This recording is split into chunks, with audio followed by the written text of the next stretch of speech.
Hello, and welcome back to the Mentor My Mix podcast. Very excited today to have as my guest Kiva. Kiva's an artist, he's a multi-instrumentalist, he's a producer, and he's the founder of record label Adios Babylon. Kiva's also a mentor on the Pyramind Mentor Network. And we're going to be talking today about his new album, some of the production techniques he's been working on and using to produce this record, and also referencing some of the great video content that he's been producing for the Pyramind YouTube channel. Kiva, it's really a pleasure to have you here. How you doing? Hey, how you doing? I'm doing great, thank you. Yeah. Hey, awesome, man. Great to be here. Shout out to everybody checking this out right now on YouTube, iTunes Music. Pleasure to be here. Nice. Yeah, man. So, seems to me like you're a busy guy, huh? Yeah, it's a blessing though. You know, right now a lot of things happening between my music production work, music production teaching work. But being busy during these times with something you love is a blessing, so I can't complain. A little bit at the heart of your story is a little bit of everything, because it makes for an interesting, combination of sounds and vibes, and I hear that in your music very much, and it's cool to see that, because, a lot of people get caught up in the technology and they forget where the music comes from. And it's very clear to me that you have a deep understanding of where the music comes from and what's inspiring to you behind the sounds. And I think that comes across very strong in this album that you've put together here. I appreciate that. Yeah, it's great. And you've had a lot of experience working with a very diverse range of artists. I see it here in your bio. You've shared stage with reggae and dubstep artists like Lee Scratch Perry, Midnight Pressure, Bus Bite, Mikal Rose. I mean, these are some great names. Code 9, I Grade Dub. I think Ake Becca's on this record with you. Is that right? Not on the solo album, but there's a song that we're going to be listening to near the end. There was a remix that I did for them. Mm-hmm. Got it. Yeah, because I know you've done quite a few of those as well. And how would you say Ableton has shaped your production and influenced what you do? Because now you're obviously a very adept Ableton producer. And tell us a little bit about the impact that's had on how you produce. Yeah, so, I started originally with hardware. So, real synthesizers, little 4-track tape decks, boombox before that, anything that could record sound. I tried to record something. I'm not saying it was good, but that was how I started when I was for sure, about fifth grade or something. I started saying, hey, let me try to record a little something. And, in the early 90s, I received a little bit of training in the traditional ways of recording, where we were recording real bands through real mixing consoles to, at that time, the brand new ADAT machine. They had just swapped out their Studer for like an ADAT. And they were all excited about that. Not sure if that was the right move. It was what it was. Okay, I remember those ADATs. Yeah, I sure do. Yeah. Long story short, like if you were trying to make music back in those times, you had to have a lot of equipment to make it happen. And by the late 90s, then comes along, all these powerful computers, programs like Reason, Cubase, just to name a few, that made it so that now you could do a lot of the same stuff that you used to have a hardware synthesizer or a drum machine and mixer to make this music. So when that happened, I had my little bootleg hand-me-down Dell computer with Reason 1 and Cubase and a couple other things, and I was really excited to work with things. But in order to chop your samples and things like that, it was a lot of work. You'd usually have to run through like several programs. Let's say I want to sample from vinyl and use it in Reason. I'd have to record into one program like SoundForge, export that, take it into Propellerhead Recycle, slice it up in there, export that as a Rex file, then put it into Reason, and now you could start like sequencing, your beat with the sample. Yeah. When Ableton came along, I was aware of it from version 1, but I really started to get with it around version 3 once they had started to add more features and start to get the sound quality, up to par. And what I found was that all of a sudden in this one program, I could do things that I used to have to go through, 4 or 5 other programs to do. Sure. One of my first like serious beat making programs was I fell in love with Reason by Propellerheads.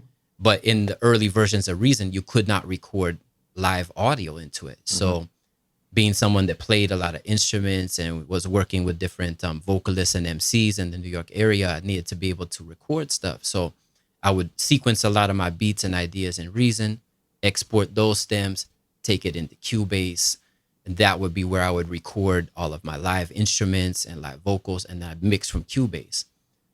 So, by the time I've chopped all the samples and everything, you're talking like 4 or 5 programs. Yeah. Ableton came along, all of a sudden you can do everything right in one program. And in some cases, like the stuff that you'd have to go through 3 programs to do to get a beat to play in Reason, you could do in about 5 mouse clicks with Ableton's warping feature.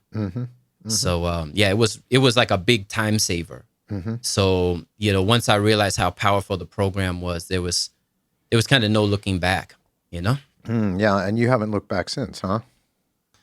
Not really. I mean, I still like to check out some of the other programs that are out there because they're all just tools, and maybe you pop open Logic or you pop open Pro Tools or some of these other programs. Each one's going to make you create a little bit differently. Yeah. And you just never know what's going to happen. Even some of these iPad apps are crazy now. You could make a whole album on your phone, Yeah.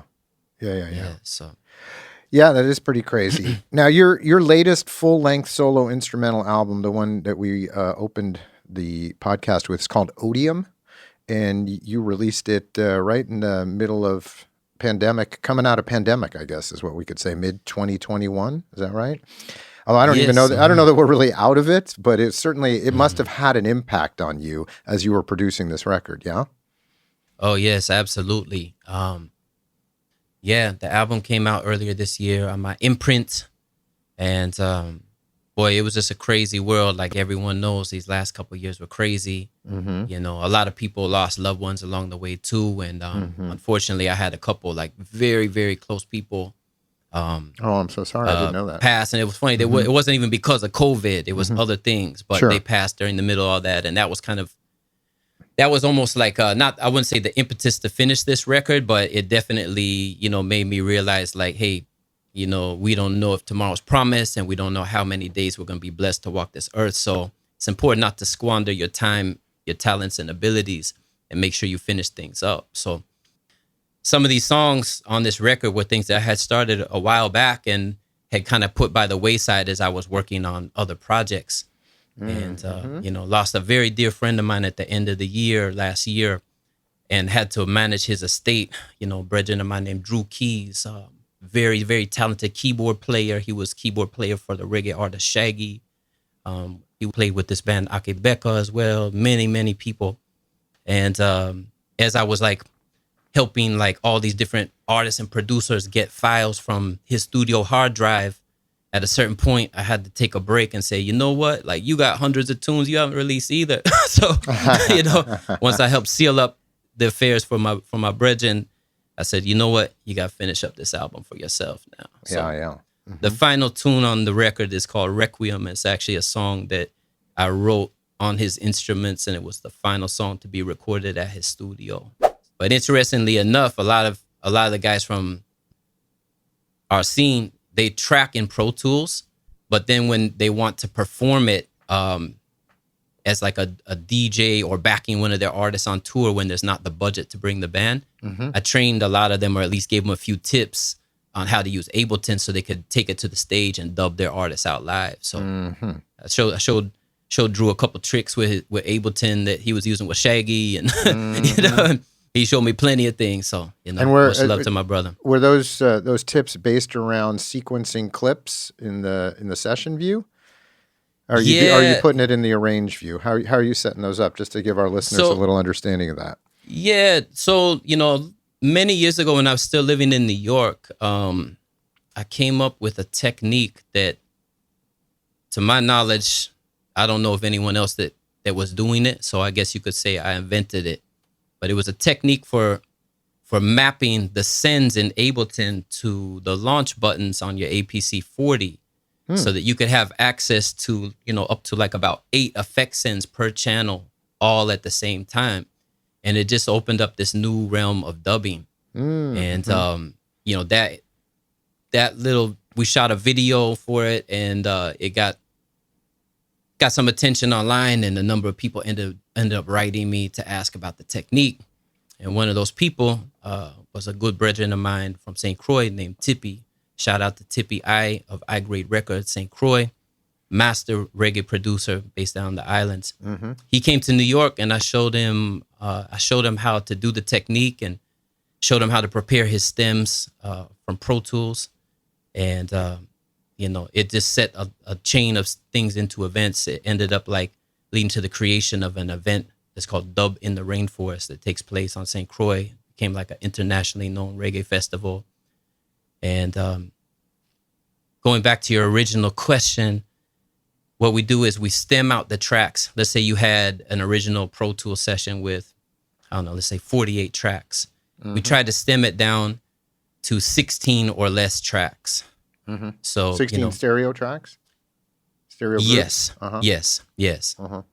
And then even that's a lot, I would think, but yeah. It is a lot. Yeah. Depending on the person, some people are doing it with 8 or less. Yeah, that's what I'm used to. For the I grade dub rig, like we went for more so that he would have even more options of control. But whether you're doing it with 4 tracks or you're doing it with the full 16, you take your different parts from whichever DAW it was originally recorded, and you're going to stem it out so that you have your bass on one track, have your drums on another track. You could isolate the snare to its own track if you need to. So you can dub out your snare, which is dope. Exactly. Keys, guitar. Yeah. Whatever you want. Also, like if it's a song with vocals, we would usually like create a lead vocal track and also the backing vocal tracks. That way you have the option to run it as a total instrumental and mute everything. Yeah. If you're doing a solo show where the singer isn't there, you can just run both of the lead and the backup vocal stems. And then if you're actually doing an artist show where you're backing the artist, you just mute the lead vocal, but then you can leave in the backing vocals from the studio to fill out the sound. So we stem out the tracks, and then we're putting them into scenes in Ableton. 1 song per scene with all of its stems. Set the beats per minute in the scene launch so that when you fire it off, if you have any, BPM dependent effects like echo, you want to have syncopated to whatever the tempo of the track is, it will automatically get changed. And then, we're usually running anywhere from like 4 to the full 12 effect sends per channel. It depends on how crazy you want to get, And that's mapped out to the APC. That's what you're saying, right?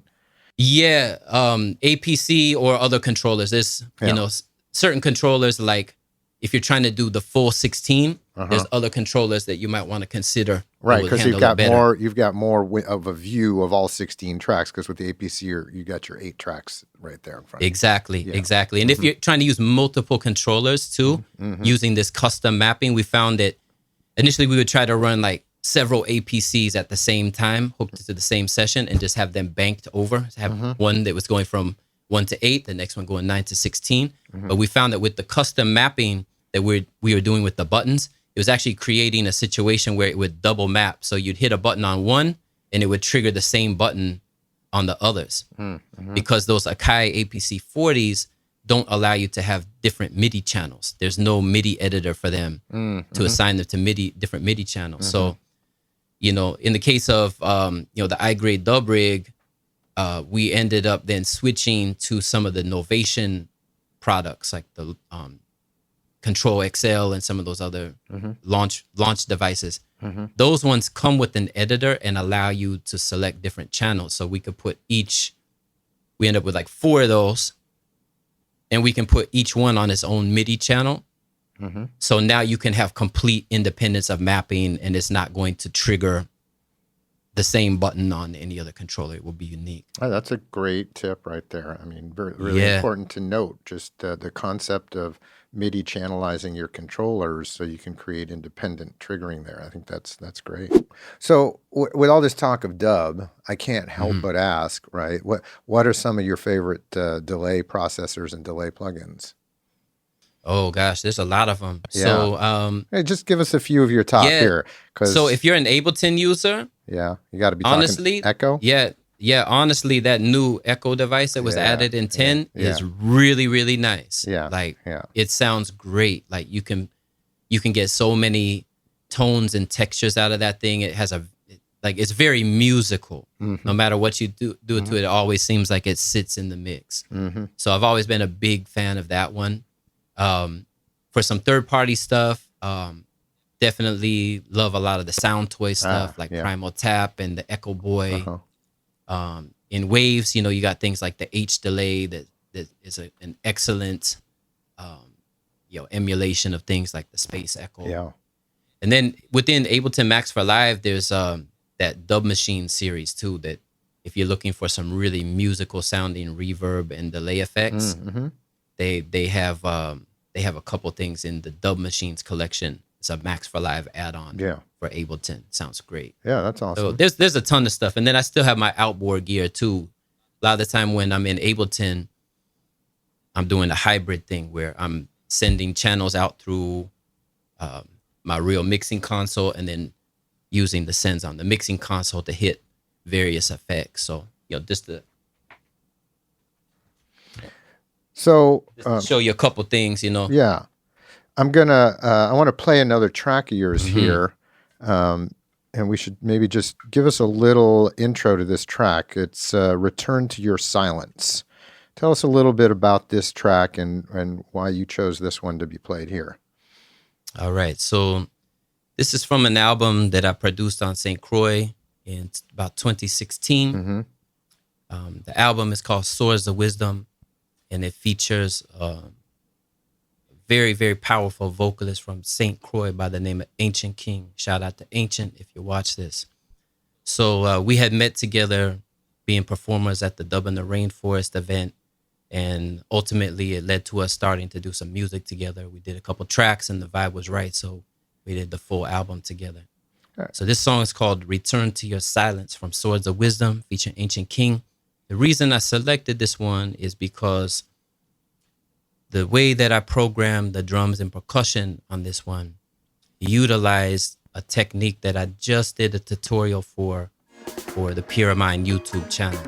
I did a tutorial called Specialized Drum Racks, where you put all your snares into one rack, all your percussion into one rack, all your kicks into one rack. And this allows you to make these very complex layered patterns that you can't get with a standard drum machine. Let the tune run for a little bit. Yeah, we'll let the tune run for a little bit, and then let's talk about that process, and we can have folks reference that video that you produced for us. All right, let's check it out. Sounds good, sounds good. Saying do the right thing, leave the hype thing, do the right thing. My son, open the windows of your heart and make your kingdom come. Return to your silence, you will hear the voice of the king. Hey, whispering within, saying do the right thing, leave the hype thing, do the right thing. My son, open the windows of your heart and make your kingdom come.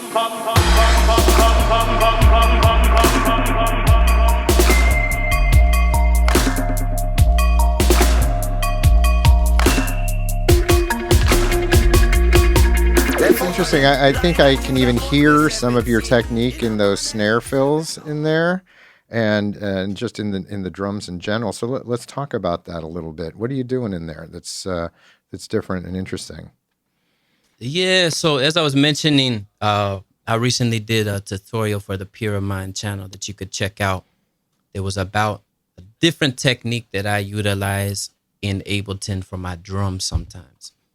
I call it, specialized drum racks.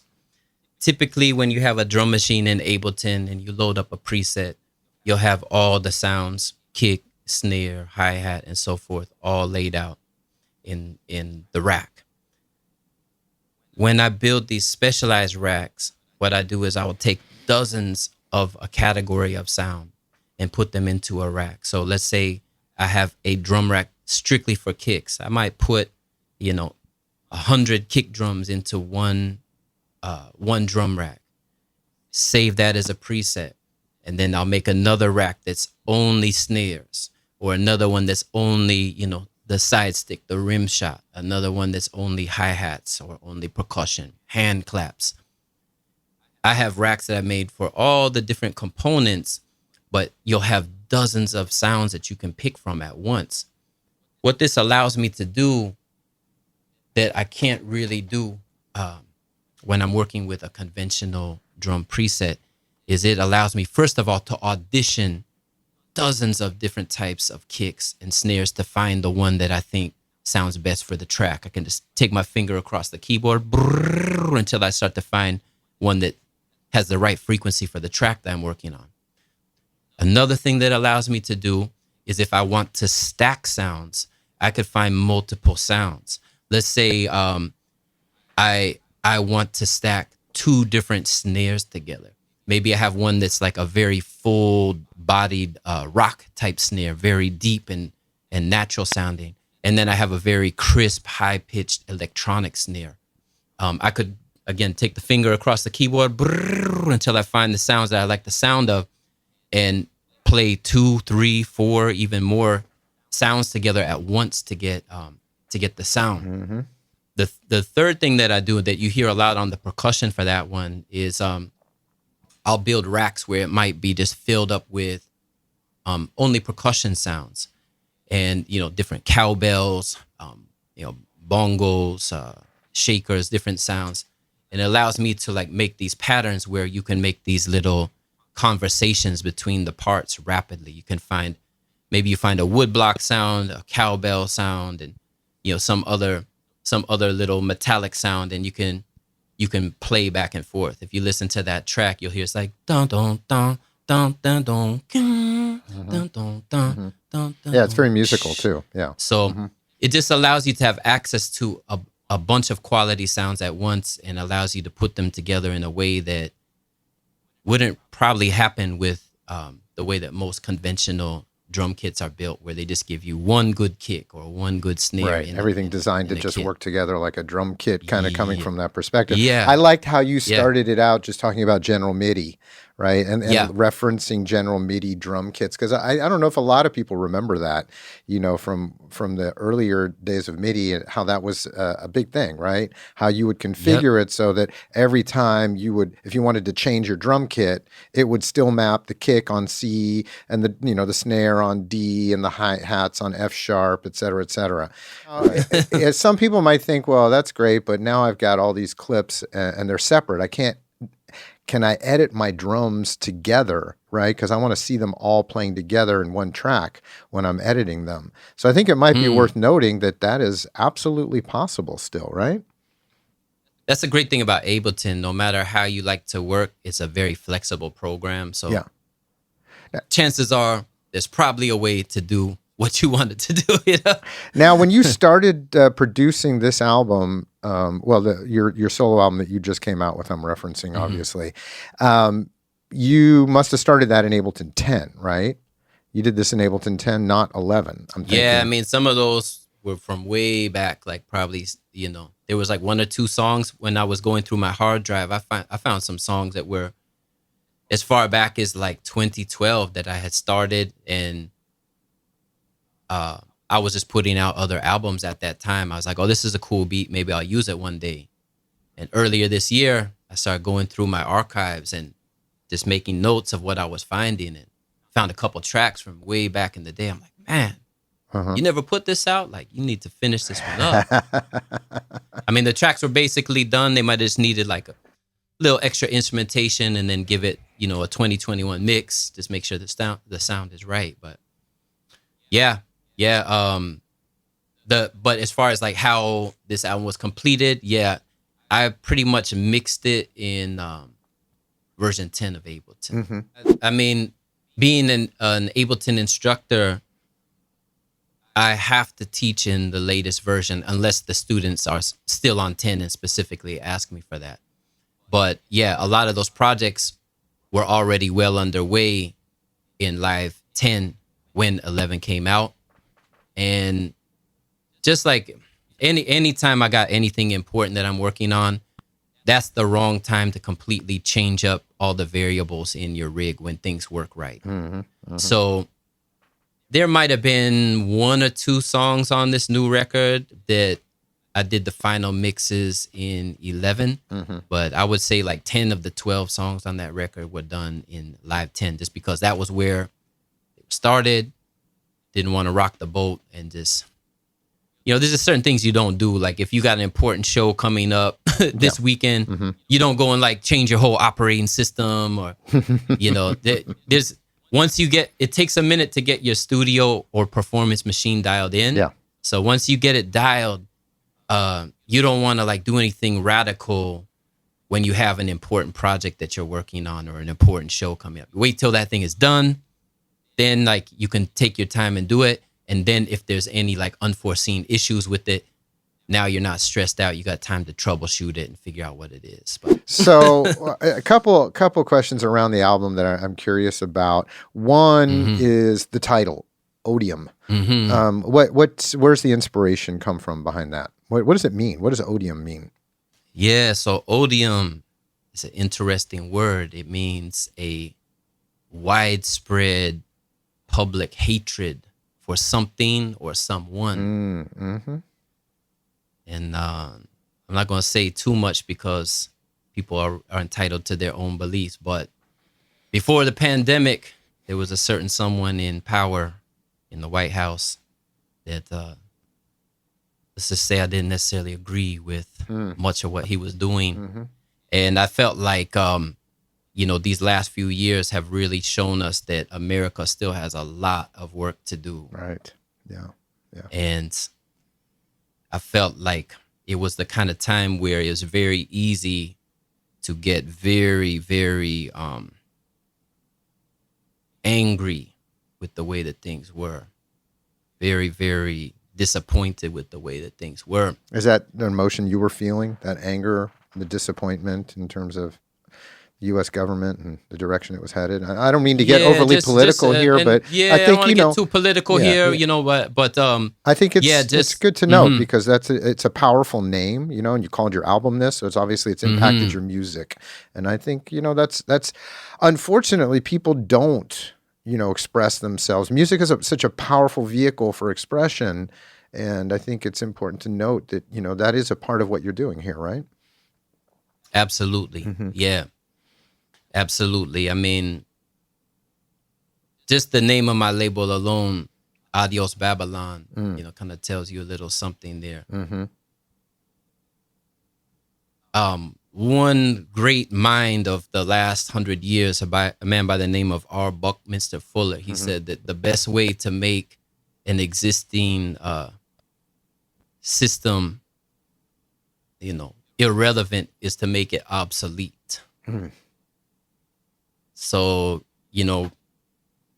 there's always going to there's a need for people to voice up and take the picket lines and all this type of stuff when they feel strongly about something. But, sometimes the best way to upgrade things is just make the existing system obsolete and replace it with something better. So that's what I tried to do through my sound.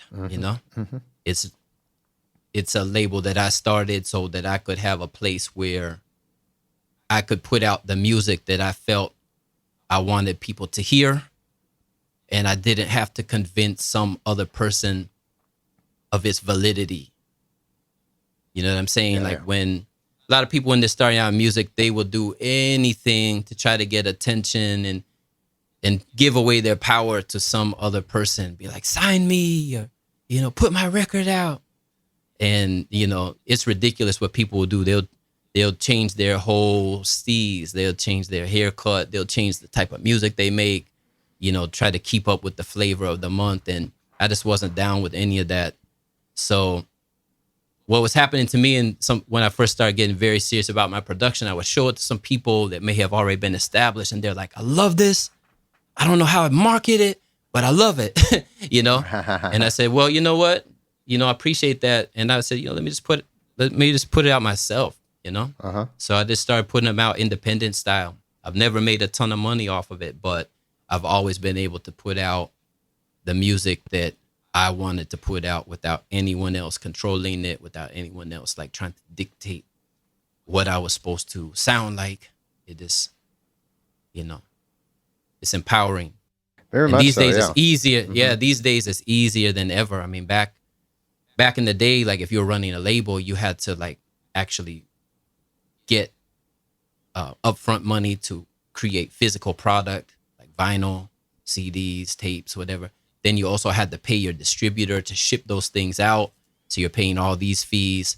And then after it's out in the stores for 6 to 8 months, if it didn't sell, Come right back. now you got to pay for return shipping, and you still owe your manufacturer for the production costs. And yeah, man, like in the early 2000s when, you know, internet downloading became a big thing, like there was a lot of small labels in, you know, all around the world.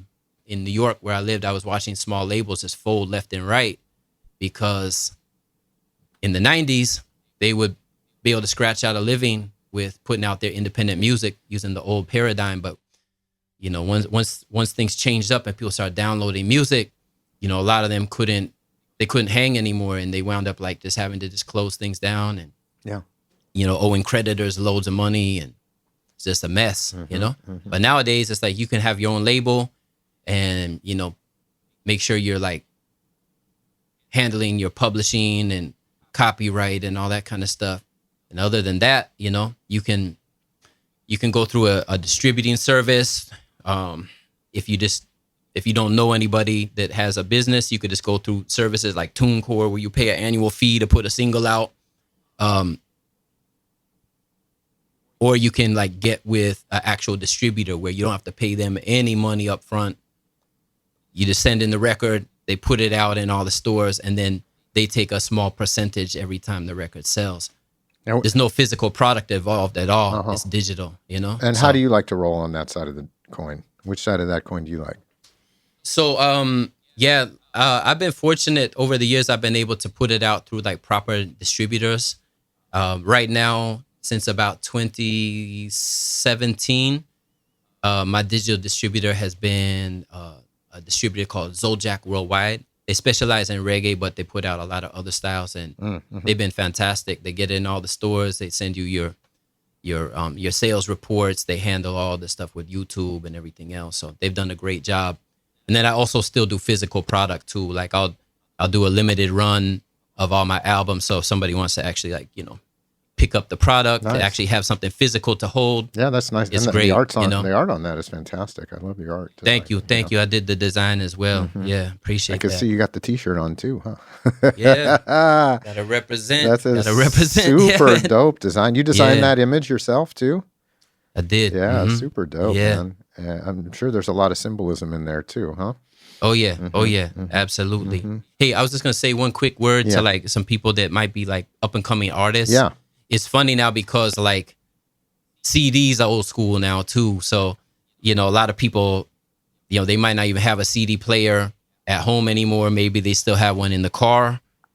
But I still stand firmly behind like when you put a real album out, do some kind of physical product in addition to digital. And one reason why is that if you go play a live show,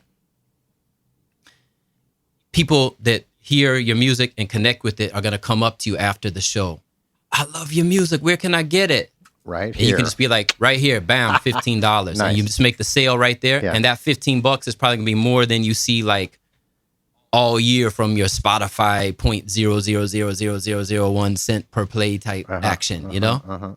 And it's just great. Like when downloading first became a thing, you know, I'd see some artists I knew in New York that were like making little business cards. I have a little QR code. Right, They're like, download. oh, you can visit my website and download it. But I feel like 99% of the people that they handed out that download card to, like, didn't even touch it. Whereas, like, if you actually had a physical product, they'd be like, oh, yo, buy that. You got anything else? Yeah, here's my last 2 albums. Yo, how much for all 3? Like, you could just sell CDs, like, right at the show. So, and it's good promo, too. Like, you know, it's great to be able to, like, you know, meet other producers or artists, your peers. When you meet them, you know, it's like a goodwill gesture. You know, you just be like, here's my album, and maybe they got one they're giving to you. So I still believe in like having some kind of physical product. You know, we're coming to the end of our time here, and a question I like to ask, and I think it's valuable for people listening, especially anybody who's, you know, looking to have a long career in the industry like you've had, and something that you've been able to sustain. What was the one thing that you did do that you felt had a real impact on the trajectory of your career? Yeah, I mean, if I was to say that, what I would say is be in touch with your feelings. Trust your feelings about things. Everything is a vibration, people, situations. And if you're around some people and it feels really shady and you don't know whether you can trust them or not, run from it. Don't wait to find out why. Cut ties and keep it moving, because it's not supposed to feel that way. When you start working with the right people, everything just flows. Everything just flows. So that's why I say, like, I don't really have any regrets, because every step that I've made, I did my best with what I knew at that particular moment and what my instincts were telling me about certain situations. So there was times where everything felt right, and it was time to, you know, work and move with, you know, a certain direction or certain individuals. If there was ever a point where, you know, things started to get real shady, where things seemed distrustful or disrespectful, and, you know, I was like, I'm out. I just kept it moving, you know? Yeah, that's smart. And on to the next thing, you know what I mean? Like, you have to just really believe in yourself and trust your instincts, your heart and your gut will not lie to you. So I think that is an amazing point to end this conversation on. And just the concept that everything is a vibration, and certainly music is made up of all kinds of vibrations. And the fact that you can tune into those vibrations and use them as your guide is something that everybody should resonate with out there. And I hope you guys hear that loud and clear. Listen to yourself, listen to the vibrations, and know and trust that, you know, when things are meant to be, they happen smoothly. You know? Yeah. So really, really, really great point. Thank you for sharing that. And now we're going to end with one last track here. This is the A.K. Becca track, Power of Trinity. So just give us a little background on this track before we roll this. Sure. So this is a remix that I was commissioned to do for a very special band from St. Croix by the name of A.K. Becca. Shout out to Ross L. and all the rest of the guys down in St. Croix. The lead singer of A.K. Becca is a very special and prolific man. His name was Vaughn Benjamin. Vaughn was the lead singer of a band called Midnight, as well as this band A.K. Becca. A.K. Becca. Now, unfortunately, Vaughn was called home by the Almighty about 2 years ago at around age 50. During that time, he put out over 70 full-length albums. Wow. Worked tirelessly. And lyrically, he's a lyricist of the highest order. You could write college courses about the content of his lyrics. He was just very, very aware, continuously reading and putting information into his music. When I moved from St. Croix to Miami, I wound up, you know, living at Hay Street Studios, run by my friend Drew Keys. And my room was actually the vocal booth that this album was recorded. Vaughn's lyrics were scattered all over the floor when I first moved in. So my bedroom was actually the room this song was recorded in when it was recorded. This album originally appeared, this song, Power of the Trinity, originally appeared on an album called Nurtured Frequency, which was produced by the late, great Drew Keys on Hay Street Records. And I was commissioned to do one of the remixes alongside a couple of my other esteemed producer brethren, Jadi and Tippy I. So this is my Kiva. It's called the Kiva 3-to-1 remix of a song called Power of the Trinity featuring A.K. Becca.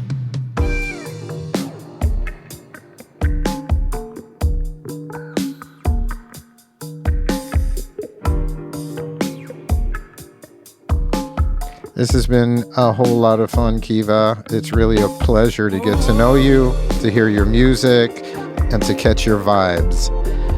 We're going to let this one play out for the listeners. And thank you so much for being on the Mentor My Mix podcast today. And look forward to more works together in the future.